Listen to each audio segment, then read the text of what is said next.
Catus, Maximus here. I can't find my other units, but I ran into this Kobalt, so I decided to buy it since I can't find my other ones, and might as well do a video. This is a hand handle for reciprocating saw blades. They're actually pretty handy. People get drywall saws, even, various hacksaws, single handle hacksaws, and I have a few of those type of things. But these, I think, are probably the most handy just because they take standard half-inch tang sawzall blades, drop the blade in there, screw it down. This happens to be halfway decent, so you can actually use another blade or screwdriver to really wrench it down so it doesn't want to slip out. It is a plastic handle, but I'll give them credit because they use screws on both sides to help hold this metal piece on.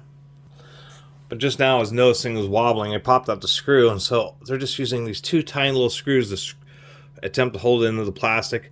This screw is already partially stripped out, so I actually won't be recommending this at all. Just basically because the other ones have the plastic handle. They have just a screw that goes all the way through, or they actually have a tang that this press fits into the plastic handle, where this is just a plastic nub. Here, let me pull out both the screws. And then they use these two super tiny side screws to hold this on. So that's how this is held on there.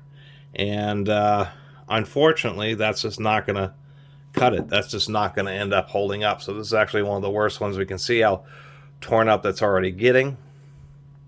I mean, since it has a recip saw blade, you're putting just a lot of torque on this, trying to pull back and forth. These types of tools are handy, and I have various ones from Stanley. I think I even have a Milwaukee. This Kobalt one, no, the way they put all the load of you pulling back and forth and maybe wrenching to the side, especially downward pressure, and that's really what's causing it to stretch, because if I push a lot of pressure, you can see it's wanting to pry and strip off. And what ends up happening here, oh, this is some additional insert here. Oh, this is what it's like trying to screw into. I don't know exactly what, look how thin that is. Terrible design. This is not a good design, by the way. You do not want to have plastic quite that thin on a tool like this. And no wonder it ended up at a junk store, because it was just getting loose and worn out. And I'm actually glad I picked it up, because I was able to discover that this thing is a pile of junk and that you should not get it. They use little serrations to retain the blade instead of actually having a bump in there that sits into that hole, which could potentially become an issue with the blade slipping out.